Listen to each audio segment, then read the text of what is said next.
بھائیوں اور بہنوں،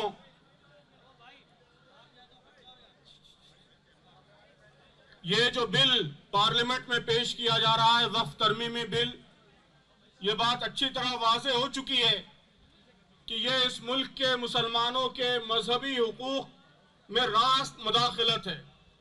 دستور ہند نے، بھارت کے کانسٹیٹیوشن نے، بھارت کے سمویدھان نے اس ملک کے ہر شہری کو اپنے مذہب پر چلنے کا، اپنے مذہبی اداروں کو آزادانہ طریقے سے چلانے کا حق دیا ہے، رائٹ دیا ہے۔ یہ بل اس کانسٹیٹیوشنل رائٹ میں راست وائلیشن ہے، ڈائریکٹ وائلیشن ہے۔ اس لیے یہ بل اینٹی کانسٹیٹیوشنل ہے، دستور کے خلاف ہے، اس ملک کی بنیادی قدروں، بنیادی ویلیوز کے خلاف ہے، ان اصولوں کے خلاف ہے جن اصولوں پر یہ ملک بنا ہے اور اس ملک کو آزادی دی گئی ہے۔ اس لیے اس ملک کے ہر شہری کی، صرف مسلمانوں کی نہیں بلکہ اس ملک کے ہر شہری کی یہ ذمہ داری ہے کہ وہ اس بل کی بھرپور مخالفت کرے۔ یہ بات پھیلانے کی کوشش کی جا رہی ہے کہ وقف ایکٹ کے ذریعے مسلمانوں کو کچھ خاص رائٹس دیے گئے ہیں۔ میں یہ بات واضح کرنا چاہتا ہوں کہ وقف ایکٹ کے اندر جو رائٹس دیے گئے ہیں، ٹھیک ویسے ہی رائٹس اس ملک کی ہر ریلیجیس کمیونٹی کو حاصل ہے۔ لمیٹیشن ایکٹ سے ایگزمپشن، یہ اس ملک کے تمام مذاہب کی مذہبی جگہوں کو حاصل ہے۔ بائی یوزر رائٹ، یہ اس ملک کے تمام مذہبی مقامات کو حاصل ہے۔ ملک کے تمام مذہبی مقامات کو یہ حق حاصل ہے کہ ان مقامات کا انتظام، اس کا ایڈمنسٹریشن صرف اسی مذہب کے ماننے والے کریں گے، لیکن سلیکٹ کر کے، چوز کر کے صرف مسلمانوں کو اس حق سے محروم کیا جا رہا ہے۔ یہ بات ہم پر بھی اچھی طرح واضح رہنی چاہیے اور میڈیا کو بھی یہ بات ملک کی عوام کے سامنے لانا چاہیے کہ جو حقوق اس ملک کے تمام مذہبی حقوق کو حاصل ہیں، صرف مسلمانوں کو ان حقوق سے محروم کرنے کی یہ سازش ہے، یہ کانسپریسی ہے۔ اس لیے اس بل کی بھرپور مخالفت ہونی چاہیے۔ کہا جا رہا ہے کہ یہ بل وقف کے ایڈمنسٹریشن کو بہتر بنانے کے لیے کیا جا رہا ہے۔ ہمیں پوچھنا چاہیے، میڈیا کو پوچھنا چاہیے، ایم پیز کو پوچھنا چاہیے، کرن رجیجو صاحب سے اور گورنمنٹ سے پوچھنا چاہیے کہ آپ بتائیے کہ اس بل میں ایسا ایک سنگل پروویژن کون سا ہے جس سے وقف کا ایڈمنسٹریشن بہتر ہوگا۔ لیمیٹیشن سے ایگزم کرنے سے وقف کا ایڈمنسٹریشن کیسے بہتر ہوگا؟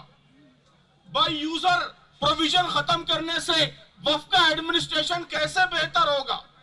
تو یہ ملک کی عوام کو بیوقوف بنایا جا رہا ہے کہ وقف کے ایڈمنسٹریشن کو بہتر بنانے کے لیے بل لایا جا رہا ہے۔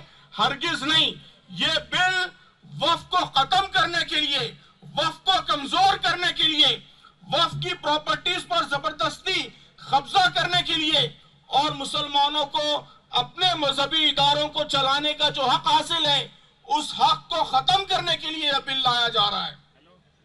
تو ہمارے بہت سے ایم پی دوستوں نے بہت صحیح بات کہی کہ یہ بل صرف مسلمانوں کا مسئلہ نہیں ہے بلکہ اس ملک کے کانسٹیٹیوشن کو بچانے کا مسئلہ ہے، اس ملک کے سمویدھان کو بچانے کا مسئلہ ہے، یہاں کی بنیادی ویلیوز کو، بنیادی قدروں کو بچانے کا مسئلہ ہے۔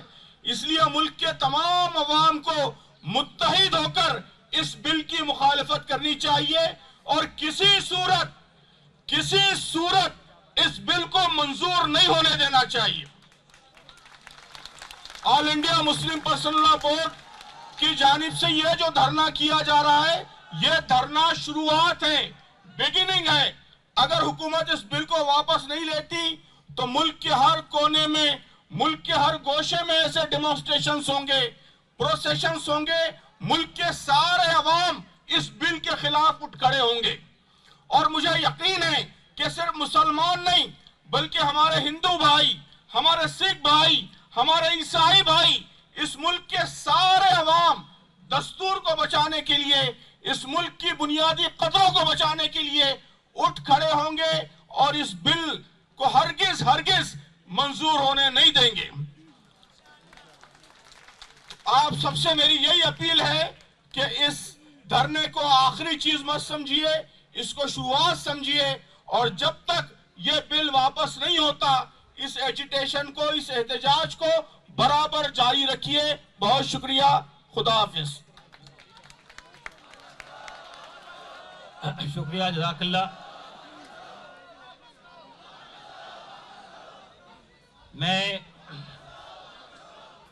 ہمارے درمیان کانگریس کے ایک اہم لیڈر، سابق ممبران پارلیمنٹ، سابق وزیر جناب سلمان خورشید صاحب، جو ایک اہم سینئر ایڈوکیٹ بھی ہیں، وہ بھی تشریف رکھتے ہیں، میں ان کو بھی بلاؤں گا۔